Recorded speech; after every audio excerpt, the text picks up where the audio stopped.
Hi, good evening and welcome. It's Jim from maverickstar Observatory.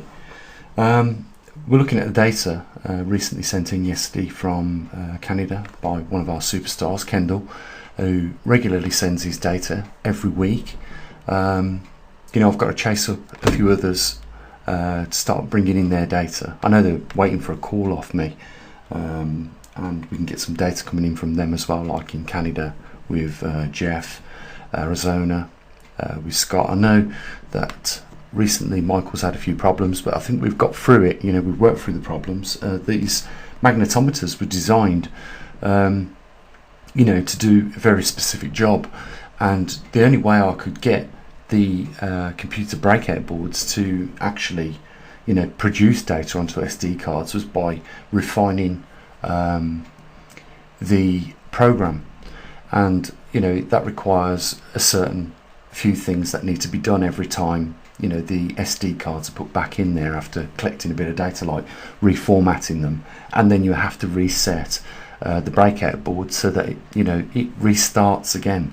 And sometimes it's easy, sometimes it's hard. It takes a little bit getting used to any little routine, and hopefully I think we've broke through with figuring all this out in Colombia, and shortly we should be getting some data. I've got to be building in the next couple of weeks. I know Christmas is coming, which is always a very important time. If you've got family, you know exactly what I'm talking about. But at least in the new year, I want to make sure that we've got a muon detector out in Colombia as well.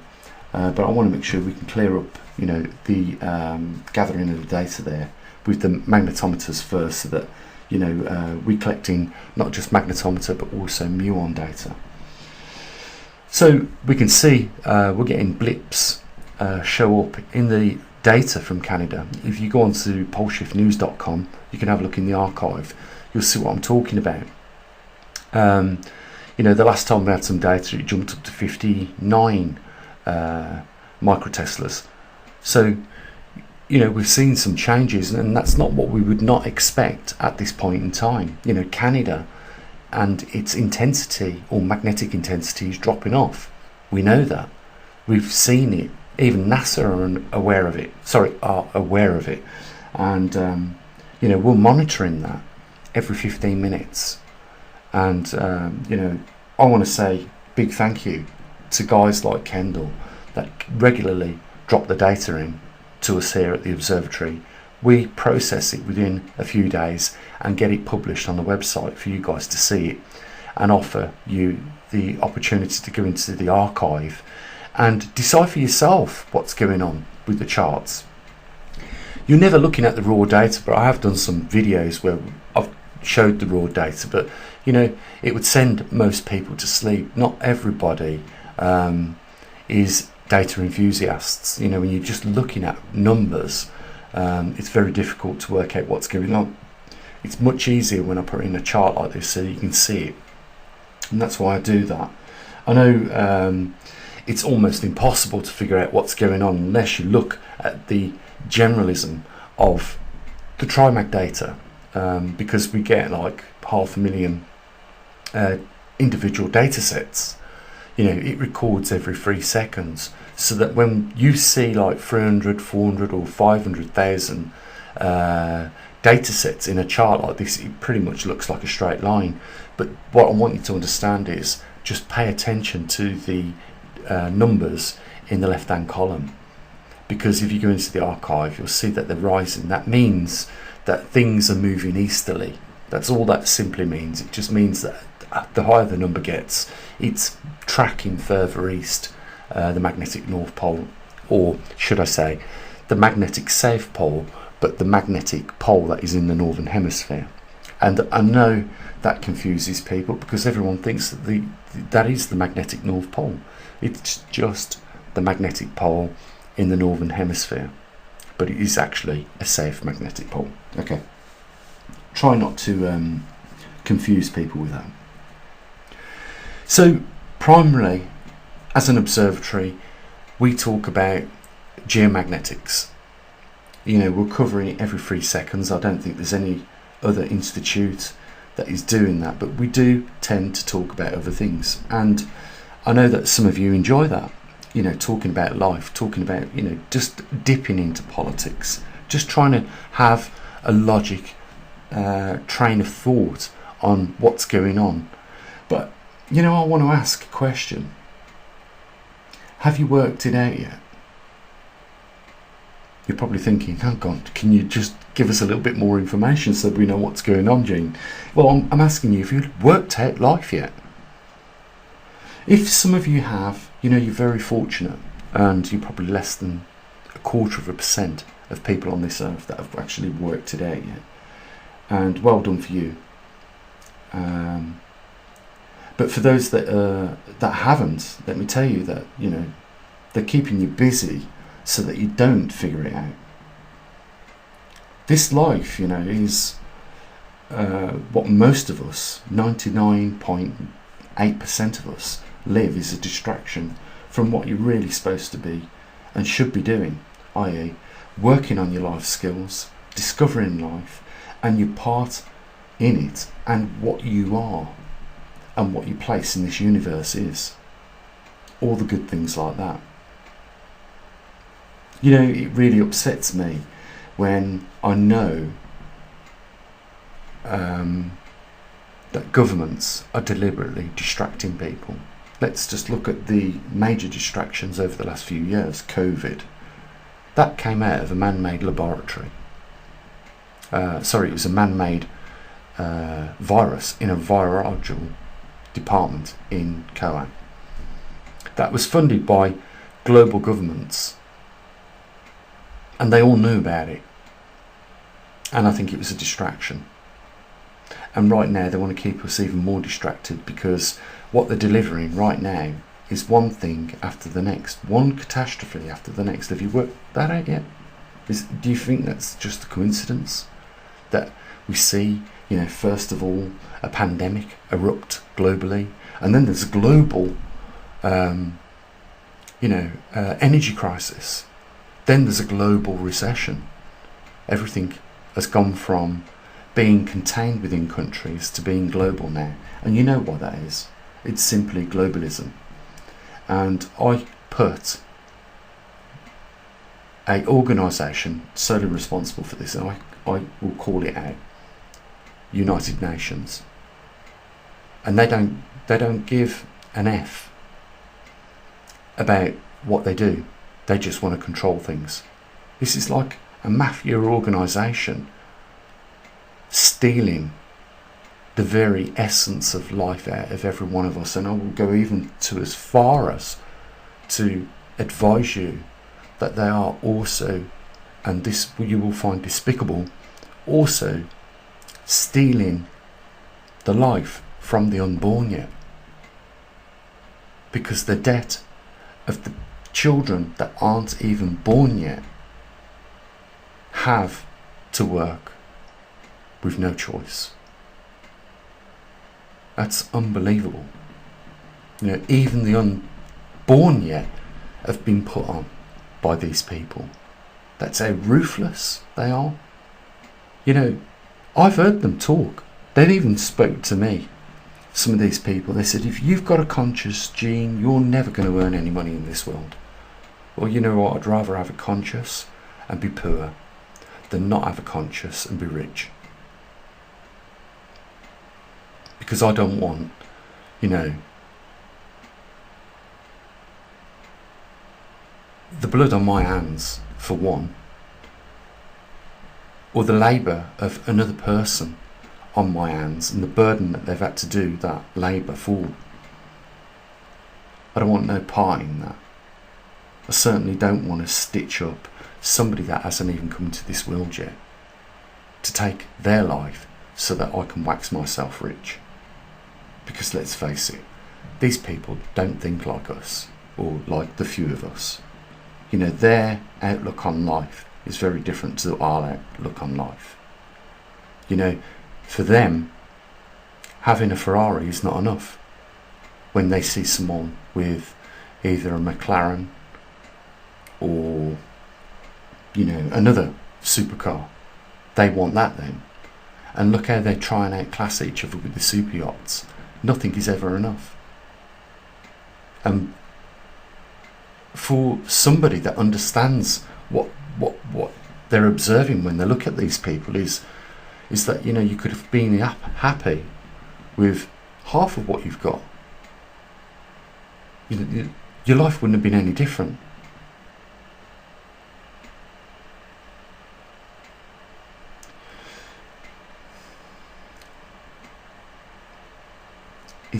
It upsets me because, you know, I see what they're doing now more than ever. You know, the distractions are coming more and more faster.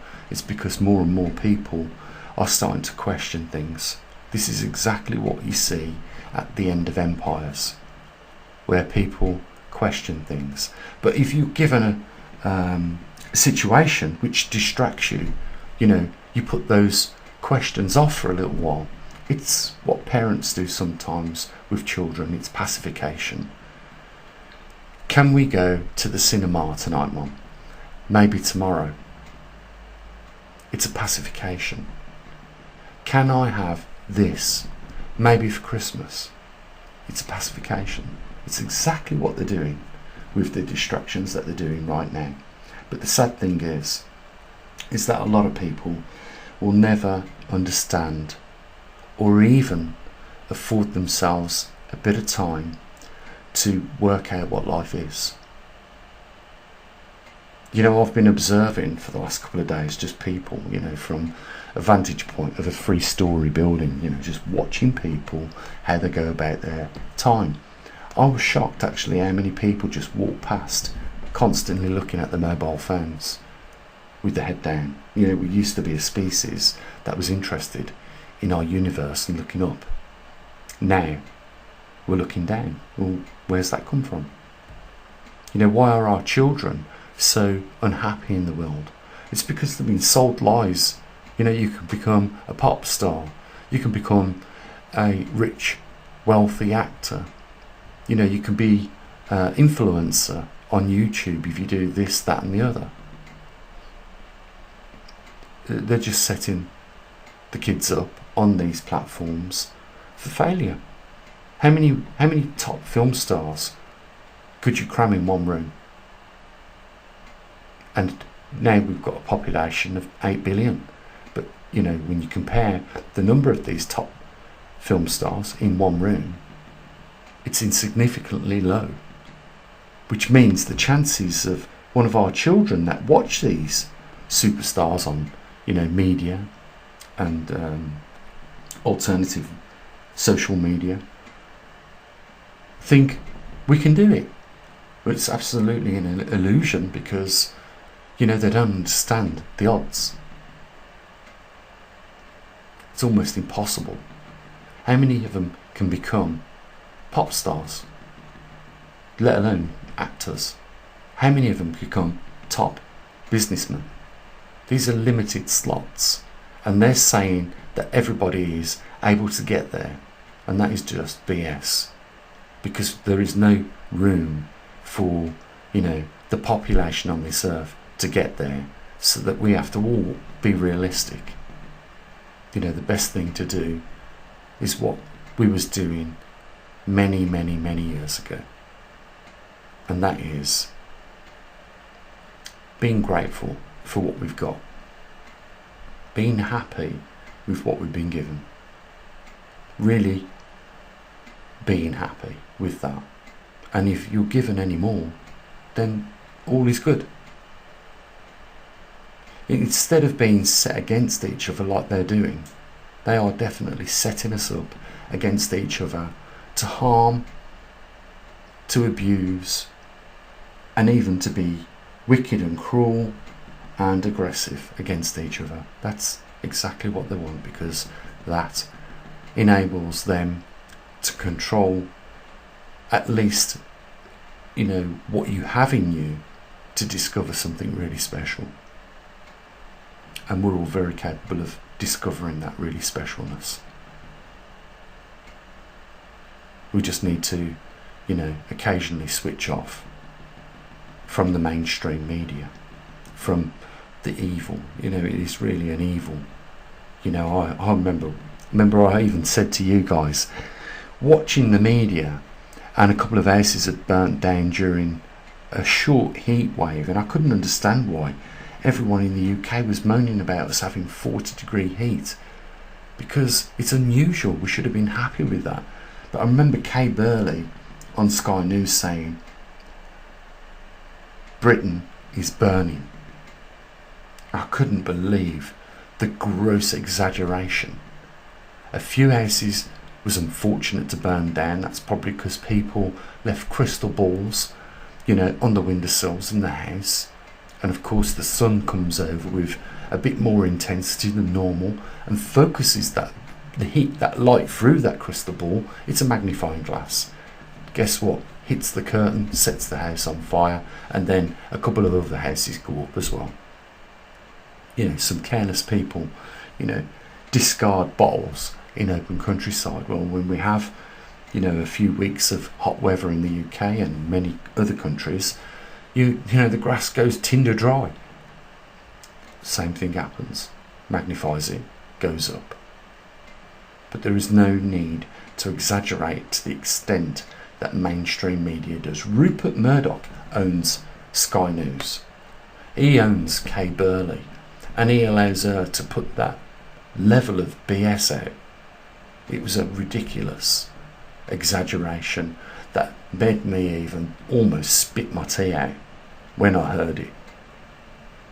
But you know, there are a lot of people in this world that haven't figured life out yet.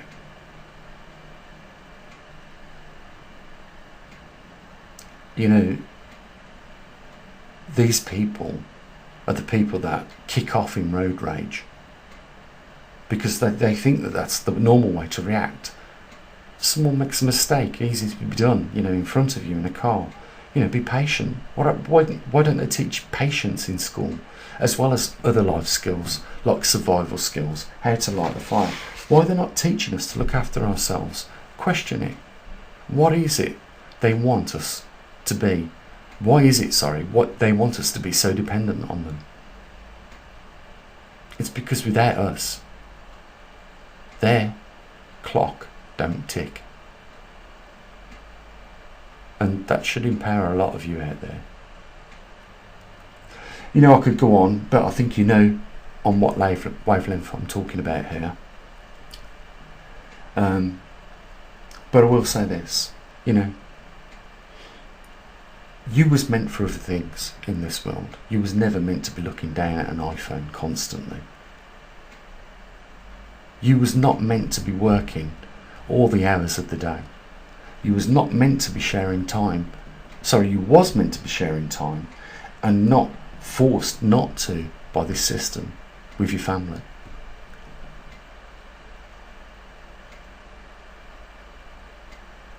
So, can I encourage you to try, if you are not one of these people that have worked out yet what your point and purpose is in this universe, can I encourage you to take a little bit of time out for yourself? Go and sit somewhere in the silence or the quiet, or somewhere in the countryside, maybe go to the coast, take some sandwiches, you know, sit there and try and figure out what this is all about. I promise you, you know, you give it a bit of time, you'll start to unwind and start to figure out all these questions that you've got. And you know, I'm one of those that had more than most people, but I was the guy that came up and introduced most of you for the very first time at the universal equation.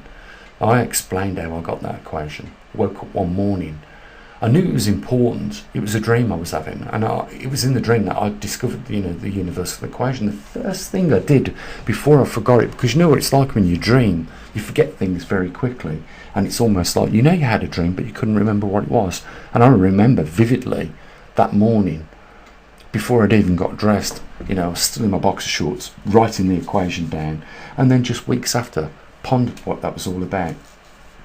You know, this is the same equation now that through me has been passed to some members of NASA, believe it or not.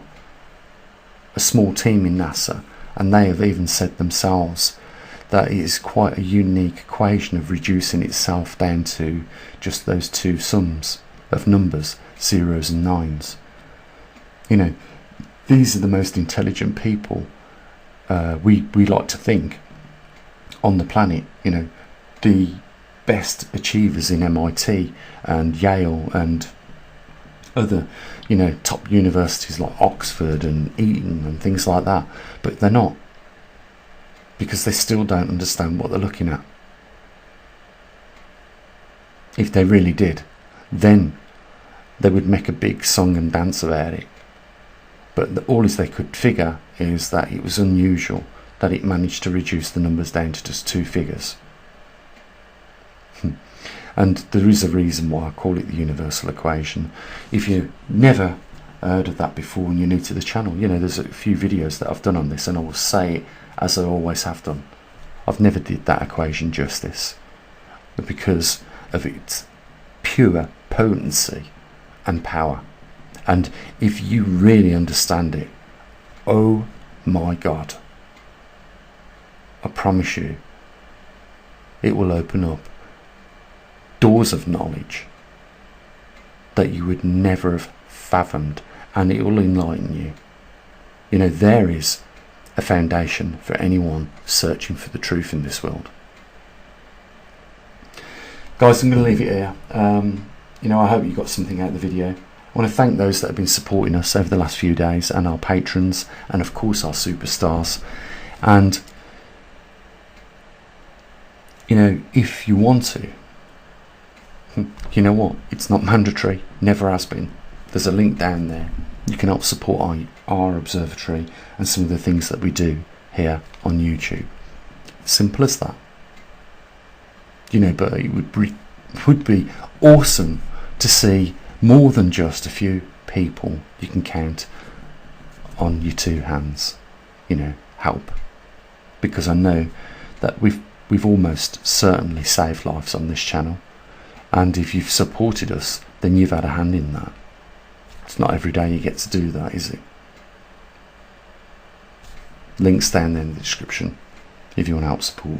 And of course the link is also there if you want to become one of our patrons. And we're going to be back tomorrow with an Earth Health at a glance. And of course the next day is the most important day for our observatory, the 17th, where we, you know, take out the data, SD cards from the Trimag and the magnetosphere sensor here in the UK, and check out where the magnetic North Pole is and its current position, and show you guys that on Google Earth so that you can pin it as we go along.